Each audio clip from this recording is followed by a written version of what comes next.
Asthma, allergy, SLE പോലുള്ള autoimmune രോഗങ്ങൾ തുടങ്ങിയവയ്ക്കായി തുടർച്ചയായി സ്റ്റീറോയിഡ് വിഭാഗത്തിൽപ്പെട്ട മരുന്നുകൾ കഴിക്കേണ്ടി വരുന്നവരുടെ എണ്ണം കൂടി വരികയാണ്. സ്റ്റീറോയിഡ് മരുന്നുകൾ കൂടുതൽ കാലം ഉപയോഗിച്ചാൽ അമിതവണ്ണം, പ്രമേഹം, ഹൈപ്പർ ടെൻഷൻ, ഹാർട്ട് അറ്റാക്ക് തുടങ്ങിയ രോഗങ്ങൾക്കും കാരണമാകാം. ഇമ്മ്യൂണിറ്റി കുറയ്ക്കുന്നതിലൂടെയാണ് സ്റ്റീറോയിഡ് മരുന്നുകൾ അസ്വസ്ഥതകളും രോഗലക്ഷണങ്ങളും കുറയ്ക്കുന്നത്. ഇമ്മ്യൂണിറ്റി കുറഞ്ഞാൽ അണുബാധയും ക്യാൻസറും ഒക്കെ ഉണ്ടാകാം.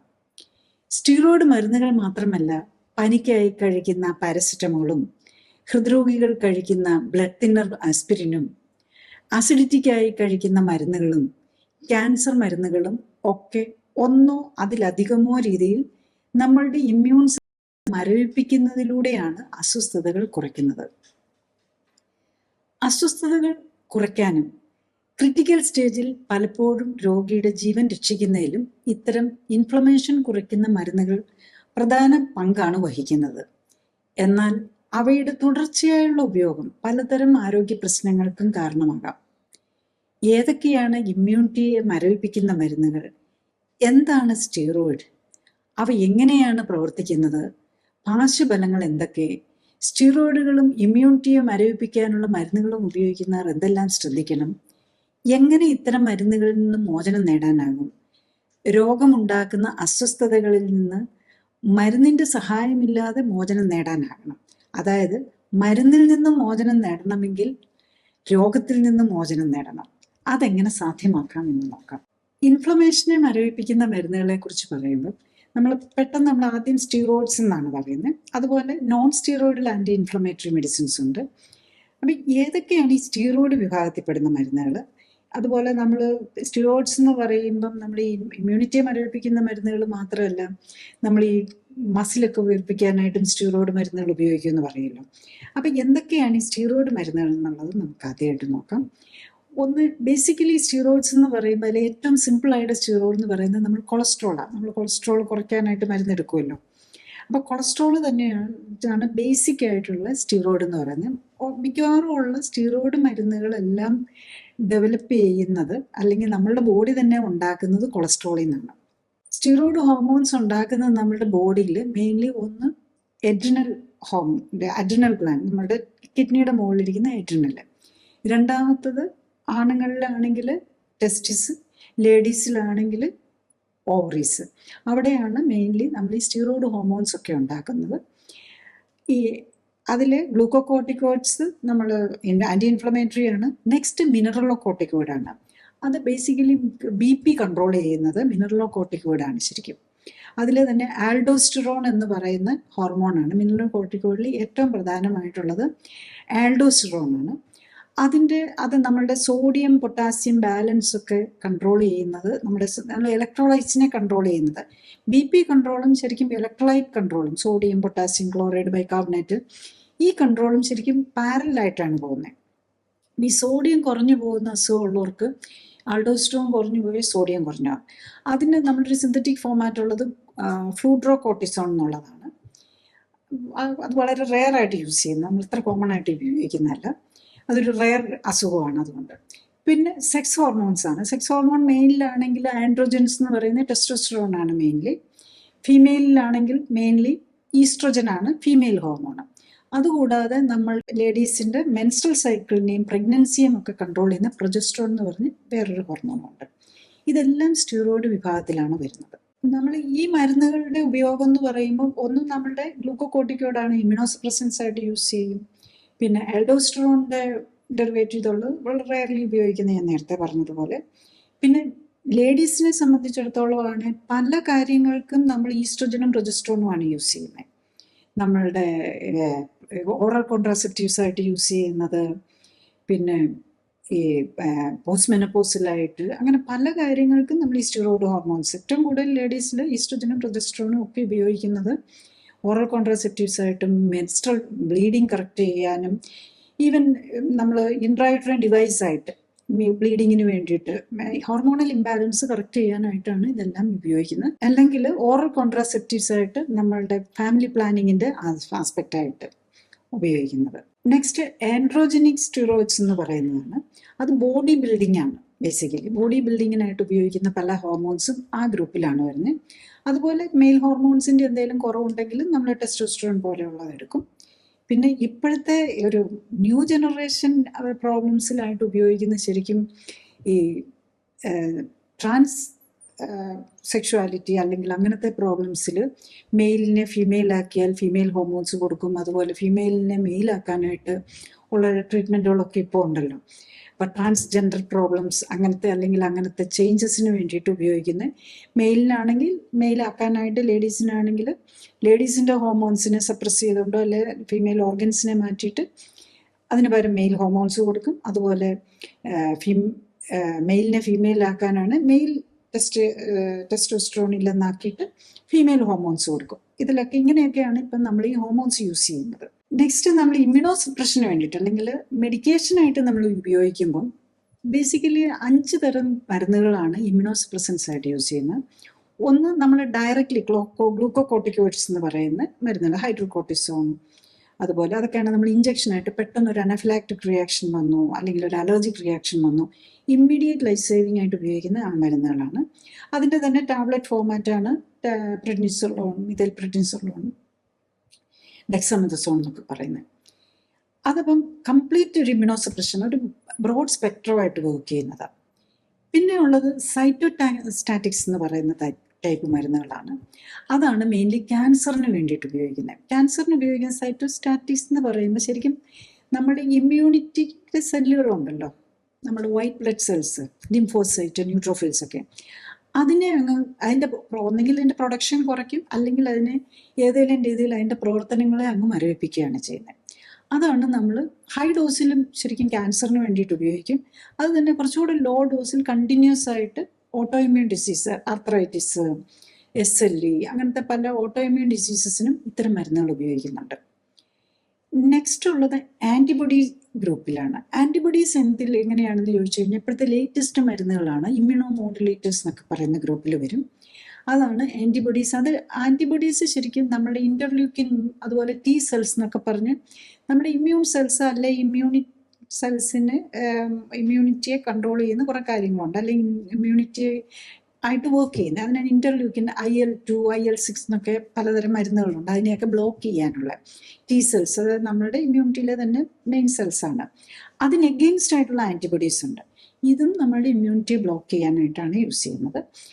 നെക്സ്റ്റ് ഇമ്മ്യൂണോഫിലിൻസ് എന്ന് പറഞ്ഞ് വേറൊരു ഗ്രൂപ്പുണ്ട്. അതാണ് ഏറ്റവും ഈ പ്രത്യേകിച്ച് ഇപ്പം നമ്മുടെ ഈ ഓർഗൻ ട്രാൻസ്പ്ലാന്റ് ഒക്കെ കഴിഞ്ഞ് വെച്ചിട്ട് ഉപയോഗിക്കുന്ന കംപ്ലീറ്റ് ഒരു സപ്രഷൻ കിട്ടാൻ വെരി സ്ട്രോങ് ഇമ്മ്യൂണോ സപ്രസൻസ് അല്ലെങ്കിൽ ഇമ്മ്യൂണിറ്റിയെ സപ്രസ് ചെയ്യുന്ന മരുന്നുകൾ ഏറ്റവും കൂടുതൽ യൂസ് ചെയ്യേണ്ടി വരുന്നത്, ഏറ്റവും സ്ട്രോങ് ആയിട്ടുള്ള യൂസ് ചെയ്യുന്ന വരുന്നത് ഈ ട്രാൻസ്പ്ലാന്റ് കഴിഞ്ഞിട്ട്, kidney transplant, liver transplant, bone marrow transplant ഒക്കെ കഴിഞ്ഞ് കഴിയുമ്പം അതിനകത്ത് വരുന്ന കാൽസിന്യൂറിൻ ഇൻഹിബിറ്റേഴ്സ് എന്ന് പറഞ്ഞൊരു സൈക്ലോസ്പോറിൻ ഉണ്ട്, പിന്നെ ട്രാക്കോലിമസ് ഉണ്ട്, കുറേ മരുന്നുകൾ അതിനകത്തുണ്ട്. അതിൽ തന്നെ ഈ ഗ്രൂപ്പിൽപ്പെട്ട ഒരു സൊറ്റാറോലിമസ് എന്ന് പറഞ്ഞിരുന്നു വേറൊരു മരുന്നുണ്ട്. അതാണ് ഈ നമ്മൾ ഈ സ്റ്റെൻറ്റ് ഇടുമല്ലോ, സ്റ്റെൻറ്റ് ഇടുമ്പോൾ അതിൽ കോട്ട് ചെയ്യുന്ന ഡ്രഗ് ഇലൂട്ടിങ് സ്റ്റെൻറ്റ് എന്ന് പറയും. നമ്മൾ ഈ ഹാർട്ട് അറ്റാക്കിനൊക്കെ വേണ്ടിയിട്ട് നമ്മൾ സ്റ്റെൻറ്റ് ഇടുക എന്ന് പറയുമ്പോൾ അതിന് കോട്ടിംഗ് ആയിട്ട് ഉപയോഗിക്കുന്നത് ഈ ഇമ്മ്യൂണോ സപ്രസൻറ്റിൽ വരുന്ന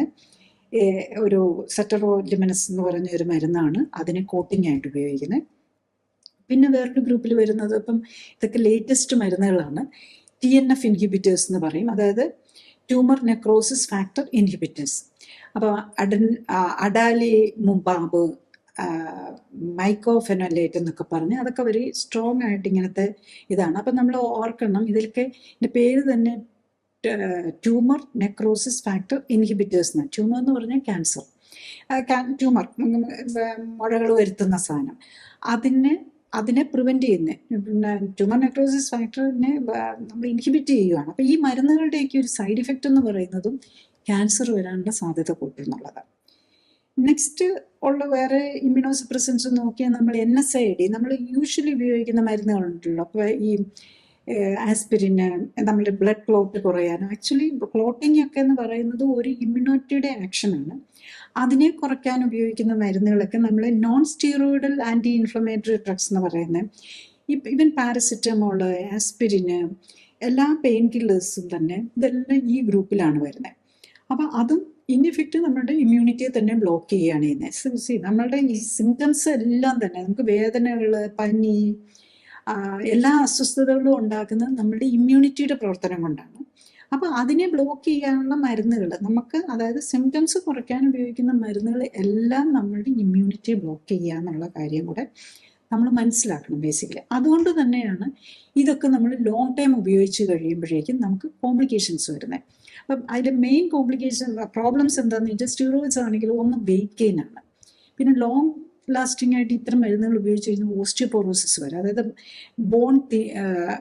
ബോണിൻ്റെ സ്ട്രെങ്ത് കുറഞ്ഞു വന്ന് ഫ്രാക്ചേഴ്സ് വരാം.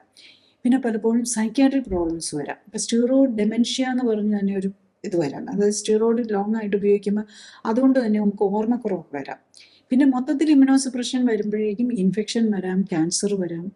ഇത് കൂടാതെ അതൊക്കെ ഒരു മേജർ ഇത് കൂടാതെ ഹൈപ്പർ ടെൻഷൻ വരാം, പ്രഷർ കൂടാം, കൊളസ്ട്രോൾ ഡിസ്ലൈപ്പിഡീമിയ, കൊളസ്ട്രോളും ട്രൈഗ്ലിസറൈഡും ഒക്കെ കൂടാം, ഷുഗർ കൂടാം. അപ്പം ഈ സ്റ്റിറോയിഡ്സ് ഒക്കെ സ്റ്റിറോയിഡ്സും ഈ ഗ്രൂപ്പിലുള്ള എല്ലാ മരുന്നുകളും ലോങ് ടൈമിൽ ഉപയോഗിച്ച് കഴിയുമ്പോൾ അവർക്ക് ഡയബറ്റിസ് വരാം. പിന്നെ അസിഡിറ്റി വരാം, പെപ്റ്റിക് അൾസേഴ്സ്, കുടലിനുള്ളിൽ അൾസർ വരാം.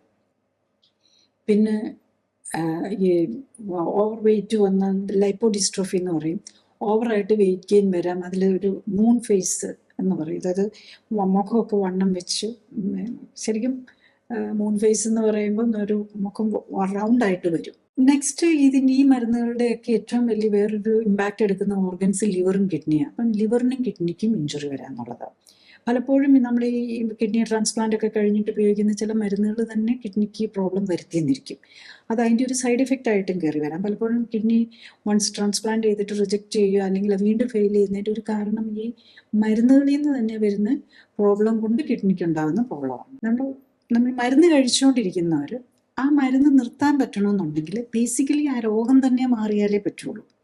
അപ്പം നമ്മൾ ഈ സ്റ്റിറോയിഡ് മരുന്നുകളും അല്ല ഇമ്മ്യൂണോസപ്രസൻസും ഒക്കെ ജനറലി ഉപയോഗിക്കുന്ന എന്തിനു വേണ്ടിയിട്ടാണ്? ബേസിക്കലി ജീവിതശൈലി രോഗങ്ങൾക്ക് വേണ്ടിയിട്ടാണ്. അപ്പം ജീവിതശൈലി രോഗങ്ങൾ വരുമ്പം അതിനെല്ലാം ഇൻഫ്ലമേറ്ററി രോഗങ്ങൾ എന്നാണ് പറയുന്നത്. ഈ ഇൻഫ്ലമേഷൻ വരുമ്പോൾ അതിൻ്റെ നമ്മളുടെ ബോഡിയിലെ പ്രതിരോധ പ്രവർത്തനങ്ങൾ, അതിനെയാണ് ഇൻഫ്ലമേഷൻ എന്ന് പറയുന്നത്. ഈ പ്രതിരോധ പ്രവർത്തനങ്ങൾ നടക്കുമ്പം ബോഡിയിൽ വരുന്ന ചില കെമിക്കലുകളുണ്ട്, അതാണ് നമുക്ക് പനി ഉണ്ടാക്കുന്നതും വേദന ഉണ്ടാക്കുന്നതും അല്ലെങ്കിൽ നീരുണ്ടാക്കുന്നതും തടിപ്പ്, ചുമപ്പ്, ഇങ്ങനെയൊക്കെയാണല്ലോ രോഗലക്ഷണങ്ങൾ പറയുന്നത്. ഇതിൻ്റെ എല്ലാം കാരണം നമ്മളുടെ ഈ പ്രതിരോധ പ്രവർത്തനങ്ങൾ മൂലം ഉണ്ടാകുന്ന ചില കെമിക്കലുകൾ കൊണ്ടാണ്. അപ്പം നമ്മൾ മരുന്നായിട്ട് തരുന്നത് ഈ പ്രതിരോധ പ്രവർത്തനങ്ങളെ സപ്രസ് ചെയ്യാൻ വേണ്ടിയിട്ടാണ്. അപ്പം ഈ കെമിക്കലുകൾ ഉണ്ടാക്കാതിരിക്കാൻ വേണ്ടിയിട്ട് നമ്മൾ മരുന്ന് തരുന്നു. അപ്പം അതാണ് ബേസിക്കലി ഇപ്പം നമ്മൾ കോവിഡൊക്കെ വന്നപ്പോൾ ഏറ്റവും കൂടുതൽ പ്രോബ്ലത്തിലേക്കൊക്കെ പോകുമ്പം നമ്മൾ സ്റ്റിറോയിഡ് മരുന്നുകൾ തന്നെ വെരി ഹൈ ഡോസിലാണ് തരുന്നത്. അപ്പം നമ്മളിപ്പോൾ സ്റ്റിറോയിഡ് ഡോസ് ഹൈ മരുന്നുമ്പോൾ ഡയബറ്റിക്കും ഹൈപ്പർ ടെൻഷനും ഒക്കെ ഉള്ളവർക്ക് അത് കൂടും, അതാണ് അതിൻ്റെ കോംപ്ലിക്കേഷനിലേക്ക് പോകുന്നത്. അതുപോലെ ഓൾറെഡി ഇൻഫെക്ഷൻ ആണല്ലോ, അപ്പം ഇൻഫെക്ഷൻ വരുമ്പം ഗ്ലൂക്കോസ് കൂടി ഷുഗർ കൺട്രോൾ വരാതെ വരുമ്പോഴേക്കും അതിൻ്റെതായ സൈഡ് ഇഫക്റ്റ് അവിടെ വരും. അപ്പം ഇതൊക്കെയാണ്, ഇതൊരു കോംപ്ലിക്കേറ്റഡ് മെക്കാനിസം ആയിട്ടാണ് വർക്ക് ചെയ്യുന്നത്. ബേസിക്കലി നമ്മളുടെ ബോഡിയിൽ സെൽസ് ഡാമേജ് ആകുമ്പോഴാണ് ഇതെല്ലാം വരുന്നത്. അപ്പോൾ അതിനെ മാറ്റി പുതിയതിനെ ഉണ്ടാക്കുകയും ചെയ്യണം. അപ്പോൾ ഇമ്മ്യൂൺ സിസ്റ്റത്തിന് 2 പാർട്ടാണ് ബേസിക്കലി ഉള്ളത്. ഒന്ന് ഇൻഫ്ലമേഷനും, 2 ആൻറ്റി ഇൻഫ്ലമേഷനും. അത് ഇൻഫ്ലമേഷൻ എന്ന് പറഞ്ഞാൽ പ്രതിരോധ പ്രവർത്തനം, ആൻറ്റി ഇൻഫ്ലമേഷൻ എന്ന് പറഞ്ഞാൽ ഡാമേജ് ആയിട്ടുള്ള സെൽസിനെ മാറ്റി പുതിയതുണ്ടാക്കുന്നത്. അപ്പം ഇത് രണ്ടും കൂടെ പാരലായിട്ട് കറക്റ്റായിട്ട് പോകാതെ ഇൻഫ്ലമേഷൻ വന്ന് കൂടുതൽ സെല്ലുകൾ ഡാമേജ് ആയിക്കൊണ്ടിരിക്കുക, അതിന് പകരം പുതിയ സെല്ലുകൾ ഉണ്ടാകുന്നില്ലെങ്കിലാണ് നമ്മൾ രോഗം മൂർച്ഛിച്ച് മരണാവസ്ഥയിലേക്ക് പോകുന്നത്. അപ്പോൾ ആ അവസ്ഥ ഒഴിവാക്കാൻ വേണ്ടിയിട്ടാണ് വെരി സിക്കായിട്ടുള്ളവർക്കും ഒക്കെ നമ്മൾ ഈ കൂടുതൽ സെല്ലിനെ പെട്ടെന്ന് ഡാമേജ് വന്നുകൊണ്ടിരുന്ന് കഴിഞ്ഞ് കഴിഞ്ഞാൽ ബോഡിക്ക് അതിന് പാരലും ഉണ്ടാക്കാൻ പറ്റില്ല. അതിനാണ് നമ്മൾ ഇമ്മ്യൂണോസപ്രസൻസ് ഒരു റീസൺ തരാൻ, പിന്നെ വേദനകൾ കുറയ്ക്കാനായിട്ട്, അസ്വസ്ഥതകൾ കുറയ്ക്കാനായിട്ട്, ഈ 2 രീതിയിലാണ് ഇത് കൂടുതൽ ഉപയോഗിക്കുന്നത്. അപ്പം ഇതിനെ നമുക്ക് കൺട്രോൾ ആക്കി ഒരു ബാലൻസിൽ കൊണ്ടുപോകണമെന്നുണ്ടെങ്കിൽ നമ്മൾ ഈ രോഗത്തിന് കാരണമായിട്ടുള്ള അതിനെ മാറ്റാനായിട്ടാണ് നമ്മൾ നോക്കേണ്ടത്. ഇപ്പം നമ്മളിപ്പോൾ കണ്ടിന്യൂസ് ആയിട്ട് എടുത്തുകൊണ്ടിരിക്കേണ്ടി വരുന്നത് മിക്കവാറും ഈ സ്റ്റിറോയിഡ്സും ഇങ്ങനത്തെ മരുന്ന് എടുക്കുന്ന ആസ്മ, അലർജി, ഇതിനൊക്കെയാണ്. പിന്നെ ക്യാൻസറിനാണെങ്കിൽ വെരി ഹൈ ഡോസ് ഒന്നിച്ച് തരും, അത് കഴിഞ്ഞ് നിങ്ങളുടെ സൈക്ലിക്കലായിട്ടായിരിക്കും തന്നുകൊണ്ടിരിക്കുന്നത്. അപ്പം ഇതെല്ലാം നമുക്ക് ബോഡിക്ക് അതിൻ്റെതായ നമ്മുടെ ഇമ്മ്യൂൺ സിസ്റ്റത്തിന് തന്നെ ഡാമേജും വരുത്തുന്നുണ്ടെന്നുള്ളതാണ്. അപ്പം ബേസിക്കലി നമുക്ക് മരുന്നിൽ നിന്ന് മാറണമെങ്കിൽ രോഗത്തിൽ നിന്ന് തന്നെ മാറണം. രോഗത്തിൽ നിന്ന് മാറണമെന്നുണ്ടെങ്കിൽ നമ്മളെ രോഗത്തിന്റെ ബേസ് എന്താ? ബേസിക്കലി ഇതെല്ലാം ജീവിതശൈലി രോഗങ്ങളുടെ ഇതിലാണ് കിടക്കുന്നത്. അപ്പം നമ്മളുടെ ജീവിതശൈലിയിൽ വന്നിരിക്കുന്ന അറിഞ്ഞോ അറിയാതെയോ വന്നിരിക്കുന്ന അപാകതകളാണ്.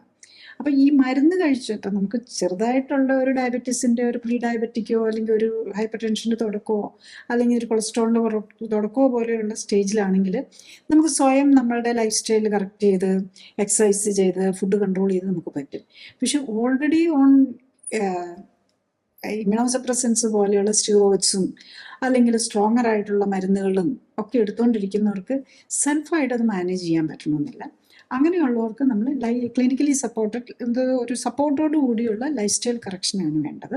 അപ്പം ബേസിക്കലി എൻ്റെ എക്സ്പീരിയൻസ് ഇങ്ങനെയുള്ള രോഗികൾക്ക് വർഷങ്ങളായിട്ട് സ്റ്റിറോയിഡ്സും ഇപ്പം ആസ്മയാണെങ്കിൽ ഇൻഹെയിലർ പോലെയുള്ള മരുന്നുകളും ഈവൻ അതുകൊണ്ടും പറ്റാതെ ഇപ്പോഴത്തെ ലേറ്റസ്റ്റ് ഇമ്യൂണോ മോഡുലേറ്റേഴ്സ് പോലെയുള്ള മരുന്നുകളും ഒക്കെ ഉപയോഗിക്കുന്നവർ, അതുപോലെ സ്കിൻ ഡിസീസ്, ആർത്രൈറ്റിസ്, SLE ഇങ്ങനെയുള്ള രോഗങ്ങളുള്ളവർക്കും ആണ് നമ്മൾ ഇമ്യൂണോസപ്രസൻ, അതുപോലെ ഹാർട്ടിന് വേണ്ടിയിട്ട് കണ്ടിന്യൂസ് ആയിട്ട് ആസ്പിരിനും ക്ലോപ്പിഡോഗ്രലും ഒക്കെ പോലെയുള്ള മരുന്ന് എടുത്തുകൊണ്ടിരിക്കുക.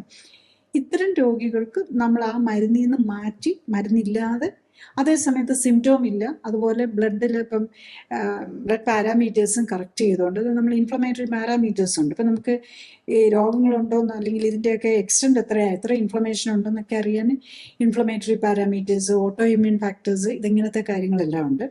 ഈ ബ്ലഡ് പാരാമീറ്റേഴ്സും സിംറ്റമാറ്റിക് റിലീഫും രണ്ടും കൂടെ കറക്റ്റ് ചെയ്തുകൊണ്ട് മരുന്നും ഇല്ലാതെ ആക്കുക എന്നുള്ളതാണ് നമ്മൾ clinically supported life style correction കൊണ്ട് ഉദ്ദേശിക്കുന്നത്. ചുരുക്കി പറഞ്ഞാൽ, ഒന്ന്, ഇമ്മ്യൂൺ സിസ്റ്റത്തിന് 2 വിഭാഗങ്ങളാണുള്ളത്. ആദ്യത്തേത് ഇൻഫ്ലമേഷൻ അഥവാ പ്രതിരോധം, രണ്ടാമത്തേത് ആൻറ്റി ഇൻഫ്ലമേഷൻ അഥവാ റിപ്പയർ ഓർ ഹീലിംഗ്.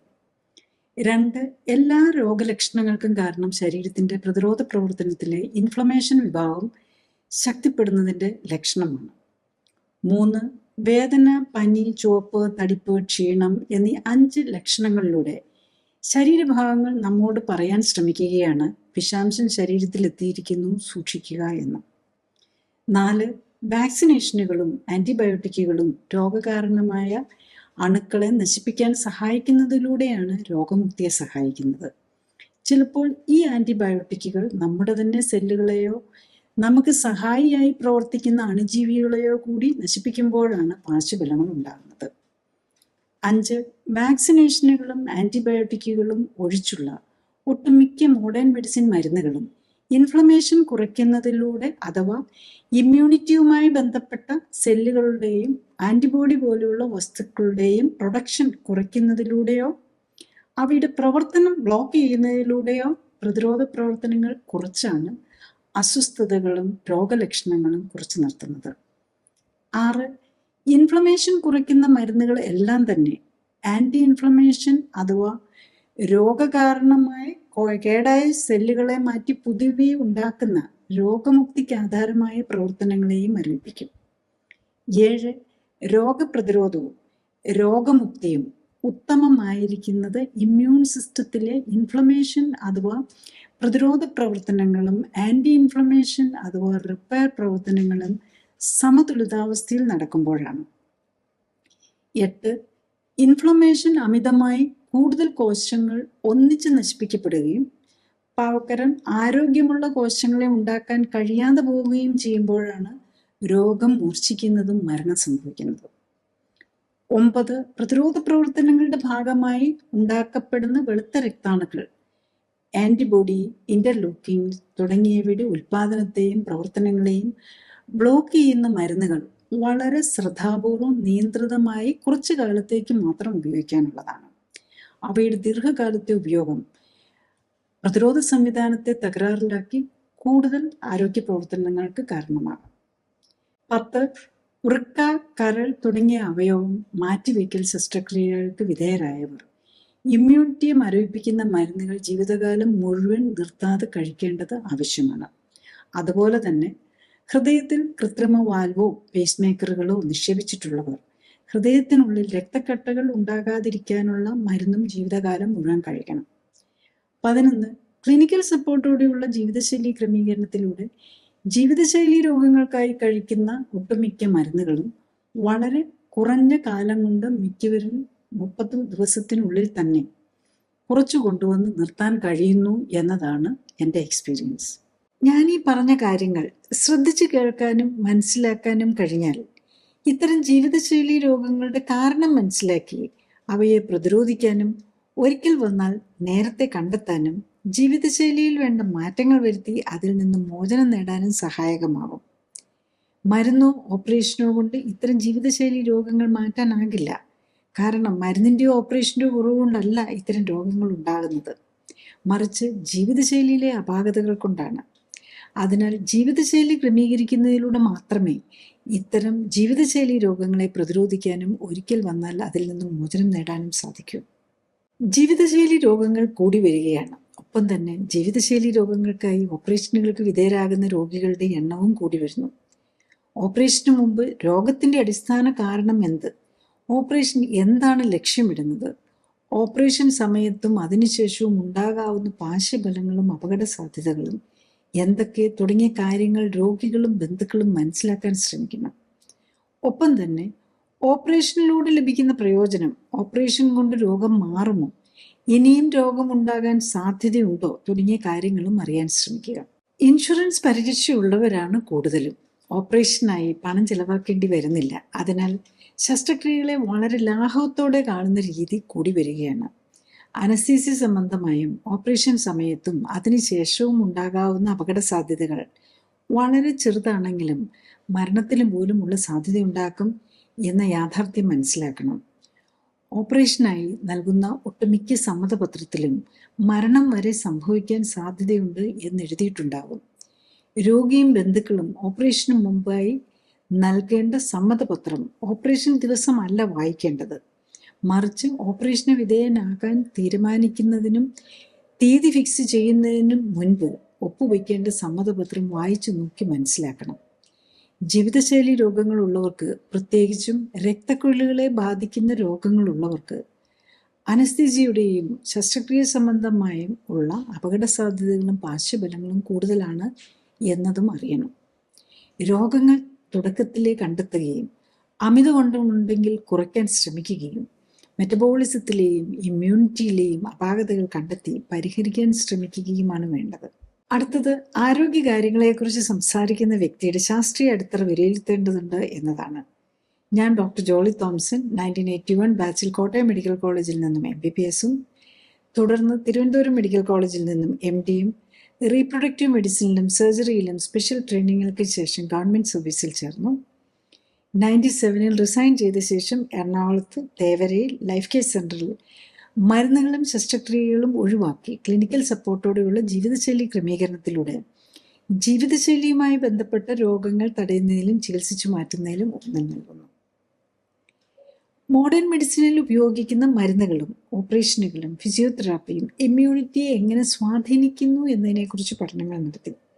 ഈ പഠനങ്ങളുടെ വെളിച്ചത്തിൽ ഇമ്മ്യൂണിറ്റിയെ ഉത്തേജിപ്പിക്കാനുള്ള പോഷക മിശ്രിതങ്ങളും ഓക്സിഫ്ലെക്സ് എന്ന പ്രത്യേക വ്യായാമ രീതിയും ഡെവലപ്പ് ചെയ്തു. ഈ പോഷക മിശ്രിതങ്ങളുടെയും ഓക്സിഫ്ലെക്സ് വ്യായാമത്തിൻ്റെയും സഹായത്തോടെ കോശങ്ങളെ ശാക്തീകരിച്ച് രോഗമുക്തിയെ സഹായിക്കാനും ആരോഗ്യം ഉത്തമമാക്കാനും നിലനിർത്താനും സഹായിക്കുന്ന സെൽ ആക്ടിവേഷൻ എന്ന നൂതന ചികിത്സാ രീതിയും ഡെവലപ്പ് ചെയ്തു. അടുത്തതായി എന്താണ് ക്ലിനിക്കലി സൂപ്പർവൈസ്ഡ് ആൻഡ് സപ്പോർട്ടഡ് ജീവിതശൈലി ക്രമീകരണം എന്നതാണ്. ക്ലിനിക്കലി സൂപ്പർവൈസ്ഡ് ജീവിതശൈലി ക്രമീകരണത്തിൽ ശരീരഘടനയും ശരീരത്തിലെ കൊഴുപ്പിൻ്റെ അളവും കണ്ടെത്തുകയും ഒപ്പം തന്നെ ഉത്തമ ശരീരഘടന എന്തായിരിക്കണം എന്ന് കണ്ടെത്തുകയുമാണ് ആദ്യഘട്ടം. രണ്ടാമതായി രക്തപരിശോധനകൾ നടത്തി ഹൃദയം, രക്തക്കുഴലുകൾ, ലിവർ, കിഡ്നി തുടങ്ങിയ അവയവങ്ങളുടെ ആരോഗ്യസ്ഥിതിയും ഇമ്മ്യൂൺ സ്റ്റാറ്റസും ഹോർമോണുകളുടെയും പോഷകങ്ങളുടെയും ലെവലും ശരീരത്തിന് ചേരുന്ന ഭക്ഷ്യവസ്തുക്കൾ ഏതൊക്കെ എന്ന് മനസ്സിലാക്കാൻ ശ്രമിക്കുകയുമാണ്. മൂന്നാമതായി ഉത്തമ ശരീരഘടനയിൽ എത്താനായി വേണ്ട ജീവിതശൈലി ക്രമീകരണങ്ങളാണ്.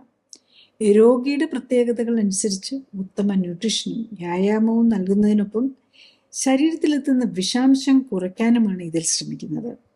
ശരീരകോശങ്ങൾക്ക് ഉത്തമമായി പ്രവർത്തിക്കാൻ ആവശ്യമായ സാഹചര്യം ഒരുക്കുന്നതിലൂടെ ജീവനാധാരമായ മെറ്റബോളിക് അഥവാ രാസപ്രവർത്തനങ്ങളുടെ സമതുലിതാവസ്ഥ വീണ്ടെടുക്കുകയും നിലനിർത്തുകയുമാണ് ലക്ഷ്യം.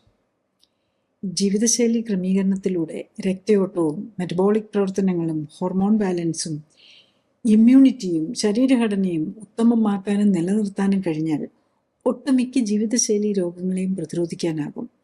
മാത്രമല്ല, വർഷങ്ങളായി മരുന്ന് കഴിക്കുന്നവർക്ക് പോലും രോഗം മൂർച്ഛിച്ച് അവയവങ്ങൾ തീരെ നശിക്കുന്നതിന് മുൻപെങ്കിലും കേടായ ശരീരകോശങ്ങളുടെ പുനർനിർമ്മിതിക്ക് ആവശ്യമായ പോഷകങ്ങൾ നൽകാനും വിഷാംശം ശരീരത്തിലെത്തുന്നത് തടയാനും ശരീരകോശങ്ങളെയെല്ലാം ഉത്തേജിപ്പിക്കാനുതകുന്ന വ്യായാമത്തിലൂടെ എല്ലാ ശരീരകോശങ്ങൾക്കും വേണ്ട രക്തയോട്ടം ലഭിക്കുന്നുവെന്ന് ഉറപ്പാക്കാനും വേണ്ട ജീവിതശൈലി ക്രമീകരണത്തിന് തയ്യാറായാൽ പ്രമേഹവും പ്രഷറും ഹൃദ്രോഗവും അലർജിയും ആസ്മയും ആർത്രൈറ്റിസും ക്യാൻസറും പോലുള്ള ഒട്ടുമിക്ക ജീവിതശൈലി രോഗങ്ങളിൽ നിന്നും അവയ്ക്കായി കഴിക്കുന്ന മരുന്നുകളിൽ നിന്നും വേണ്ടി വരാവുന്ന ഓപ്പറേഷനുകളിൽ നിന്നും ഒക്കെ മോചനം നേടാനും കഴിയുന്നതേ ഉള്ളൂ.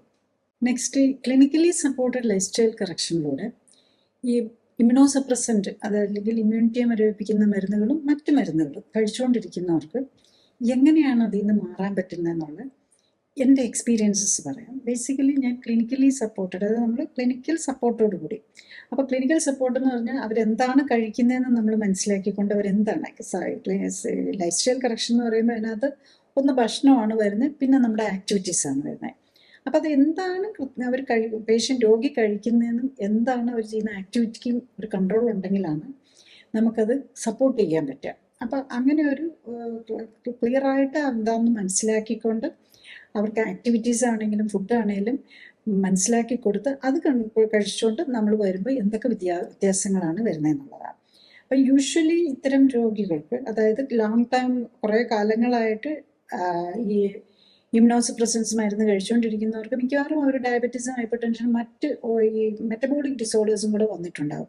അതാണല്ലോ എപ്പോഴും സ്റ്റിറോയിഡ്സ് പോലെയുള്ള മരുന്നുകൾ കഴിക്കുമ്പം അവർക്ക് വെയിറ്റ് കൂടും, അല്ലെങ്കിൽ തന്നെ വെയിറ്റ് കൂടിയില്ലെങ്കിൽ പോലും അവർക്ക് പ്രഷറും ഷുഗറും പോലെയുള്ള മരുന്ന് അസുഖങ്ങളും കൂടെ വരാൻ സാധ്യതയുണ്ടാകും. അപ്പോൾ അതിൽ ഒരു പേഷ്യൻറ്റിൻ്റെ ഞാൻ എക്സാമ്പിൾ പറയാം. ഇവർക്ക് 30 വർഷത്തിന് മുകളിലായിട്ട് റുമറ്റോയ്ഡ് ആർത്രൈറ്റിസ് ആണ്. അവരങ്ങനെ അതിന് പലതരം മരുന്നുകൾ ട്രൈ ചെയ്തുകൊണ്ടിരിക്കുകയാണ്. റുമറ്റോയ്ഡ് നമുക്കറിയാമല്ലോ, നമ്മൾ ഈ ആമവാദം എന്ന് പറയുന്നത്. അങ്ങനെ 15 വർഷമായിട്ട് അവർക്ക് ഡയബറ്റിക് ഉണ്ട്. ഇപ്പോൾ ഇൻസുലിൻ എടുത്തുകൊണ്ടിരിക്കുകയാണ്. അതുകൂടാതെ ഫാറ്റി ലിവർ, അതുപോലെ ലിവർ ഫങ്ഷനിൽ, അതായത് നോൺ ആൽക്കഹോളിക് ഹെപ്പറ്റൈറ്റിസ് എന്ന് പറയുന്ന ഒരു ലിവർ ഡിസീസിലേക്ക് വന്നിട്ടുണ്ട്. ആർത്രൈറ്റിസ് മാത്രമല്ല, ഫൈബ്രോമയാൾജിയ, മൊത്തത്തിൽ ഒരു ഹെൽപ്പ് ഇല്ലാതെ ബേസിക്കലി രാവിലെ എഴുന്നേക്കാൻ പോലും പറ്റാത്ത ഒരവസ്ഥയാണ്. മറ്റു കുറച്ച് കാര്യങ്ങളുണ്ട്, ഞാൻ അതിലേക്ക് പോകുന്നില്ല. കുറച്ച് ഡിഫോമിറ്റീസും, കുറച്ച് കണ്ടിന്യൂസ് മെഡിസിൻ എടുക്കുന്നതുകൊണ്ട് വലിയ ഡിഫോമിറ്റീസ് വന്നിട്ടില്ല, എന്നാലും ജോയിൻസ് ഒക്കെ ഡിഫോംഡുമാണ്.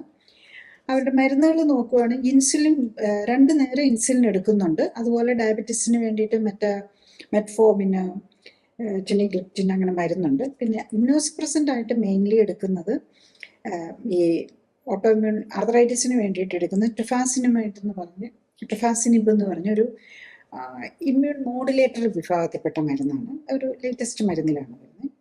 ഇതിനു മുമ്പ് അവർ പലതരം മരുന്നുകൾ എടുത്തിട്ടുണ്ട്. സ്റ്റിറോയിഡ്സ് എടുത്തിരുന്നു, മെത്തോട്രിക്സേറ്റ് എന്ന് പറഞ്ഞ മരുന്ന് എടുത്തിരുന്നു. അതിലൊന്നും പറ്റാതെ വന്നിട്ട് ലേറ്ററായിട്ട് ഇതിലേക്ക് മാറിയിരിക്കുന്നതാണ്.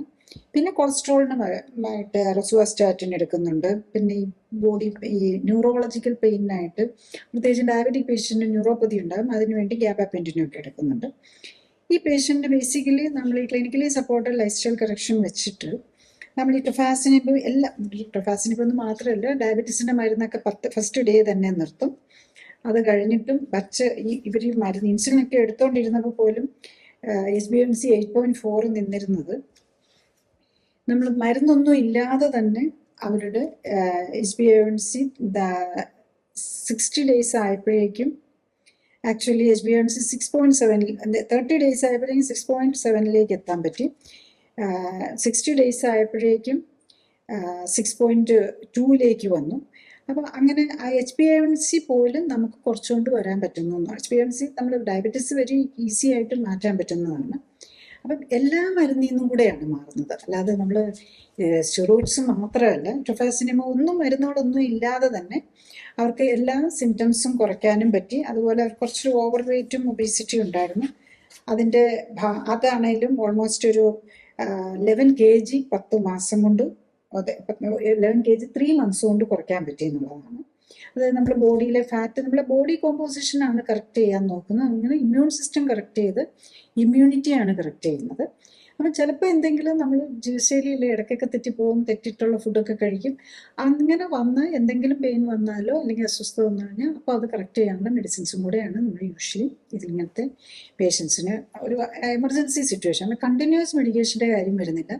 ജീവിതശൈലി തെറ്റിച്ചാൽ അസുഖം വരും, അപ്പോൾ അതിനകത്തുനിന്ന് ഓവർകം ചെയ്യാനുള്ള രീതികളും കൂടെയാണ് പറഞ്ഞു കൊടുക്കുന്നത്. അടുത്ത പേഷ്യൻ്റ് ബേസിക്കലി ഇവർക്ക് സ്കിൻ പ്രോബ്ലംസിന് വേണ്ടിയിട്ടാണ്. ഇവർ വർഷങ്ങളായിട്ട് മരുന്ന് കഴിച്ചുകൊണ്ടിരിക്കുകയാണ്.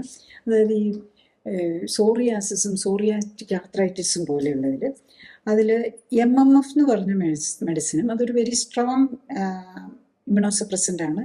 യൂഷ്വലി ആ മരുന്ന് തന്നെയാണ് നമ്മൾ ഈ കിഡ്നിയൊക്കെ മാറ്റി വെച്ചവർക്ക് ഉപയോഗിക്കുന്നതാണ്. മെക്കോഫിനോറ്റ് എന്നുള്ളതാണ്. പിന്നെ ഹൈഡ്രോക്സി ക്ലോറോക്വിൻ എന്നുള്ള ഒരു മരുന്നുണ്ട്. പിന്നെ ഒരു സ്റ്റിറോയിഡും ഉണ്ട്. ഇത്രയും മരുന്ന് കഴിച്ചുകൊണ്ടാണ് ഇവർ ഈ സ്കിന്നിൻ്റെ ആർത്രൈറ്റിസിൻ്റെ രണ്ടിനും കൂടെയാണ് ഇത് കഴിച്ചുകൊണ്ടിരിക്കുന്നത്. അപ്പം ഇവർക്കും മരുന്നുകൾ നമുക്ക് മറ്റ് ഇവർക്ക് വേറെ ഡയബറ്റീസോ ഹൈപ്പർ ടെൻഷനോ അങ്ങനത്തെ പ്രോബ്ലംസ് ഒന്നും ഉണ്ടായിരുന്നില്ല. ഇവൻ ഇതൊക്കെ എടുത്തിട്ട് അവരുടെ ഡയബറ്റിക് ഒന്നും ആയിട്ടുണ്ടായിരുന്നില്ല. അപ്പം ഇവർക്ക് ബേസിക്കലി ഈ ഓട്ടോ ഇമ്മ്യൂൺ പ്രോബ്ലത്തിന് വേണ്ടിയിട്ടാണ്. ഇതും നമുക്ക് വിതിൻ 3 months നമുക്കെല്ലാം മരുന്ന് ഇതെല്ലാം നിർത്തി അവരുടെ സ്കിന്നിൻ്റെ കണ്ടീഷനും ആർത്രൈറ്റിസിൻ്റെ കണ്ടീഷനും മച്ച് ബെറ്റർ ആകും എന്നുള്ളതാണ്. അപ്പോൾ ഈ മരുന്നില്ലാതെ മരുന്ന് കഴിച്ചുകൊണ്ടിരുന്നതിനേക്കാളും ബെറ്റർ ഒരു ആരോഗ്യത്തിലേക്ക് വരാൻ പറ്റും എന്നുള്ളതാണ്. അപ്പോൾ ഇവിടെയും നമ്മൾ ബോഡിയെയാണ് കറക്റ്റ് ചെയ്യുന്നത്. അപ്പം നമ്മൾ ഇതിലും അവർ ഇവിടെ ഒരു വെയിറ്റ് ആണെങ്കിൽ ഒരു ഒത്തിരി ഓവർ വെയിറ്റ് ഒന്നും ഉണ്ടായിരുന്ന ആളല്ല. എന്നാലും ഒരു 8 kg 9 kgയോളം നമുക്ക് അതിനിടയിൽ, അതായത് ഫാറ്റ് കുറയ്ക്കുക, മസിലും ബോണും ബിൽഡപ്പ് ചെയ്യുക. അപ്പോൾ അവർക്ക് നമ്മൾ തുടങ്ങുമ്പോൾ 32% ഫാറ്റ് ഉണ്ടായിരുന്നത് 3 months ആയപ്പോഴേക്കും അവരുടെ ഫാറ്റ് ലെവല് 28ലേക്ക് കുറച്ചുകൊണ്ട് വരാൻ പറ്റി എന്നുള്ളതാണ്. അപ്പോൾ അതുപോലെ തന്നെ കുടവയറൊക്കെ ഉണ്ടായിരുന്നു. ഈവൻ വയറിൻ്റെ സർക്കംഫറൻസ് ഓൾമോസ്റ്റ് 90 ഉണ്ടായിരുന്നത് അത് 70ലേക്ക് കുറയ്ക്കാൻ പറ്റിയെന്നുള്ളതാണ്. അപ്പോൾ അതായത് നമ്മുടെ ബോഡിയുടെ കോമ്പോസിഷൻ കറക്റ്റ് ചെയ്താണ് നമ്മൾ ഈ ക്ലിനിക്കലി സപ്പോർട്ടഡ് ലൈഫ് സ്റ്റൈൽ കറക്ഷനിൽ ഇമ്മ്യൂൺ സിസ്റ്റത്തെ കറക്റ്റ് ചെയ്ത് ഹോർമോൺ സിസ്റ്റത്തെ കറക്റ്റ് ചെയ്ത് നമുക്ക് എല്ലാ തരം മരുന്നിൽ നിന്നും മാറാൻ പറ്റും. പ്രൊവൈഡഡ് ഈ ഓർഗൻ ട്രാൻസ്പ്ലാന്റ് അല്ലെങ്കിൽ പേസ് മേക്കർ ഇങ്ങനെ വെച്ചിരിക്കുന്നവർക്ക് അതിന് വേണ്ടിയിട്ടുള്ള സ്പെസിഫിക് ആയിട്ടുള്ള മരുന്ന് കഴിക്കണം.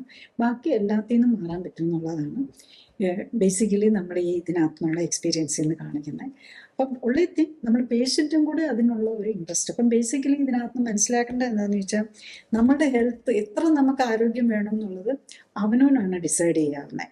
അപ്പം അതിനിപ്പോൾ ഉള്ള മാർഗങ്ങളായിട്ടുണ്ടെന്നുള്ളതാണ്.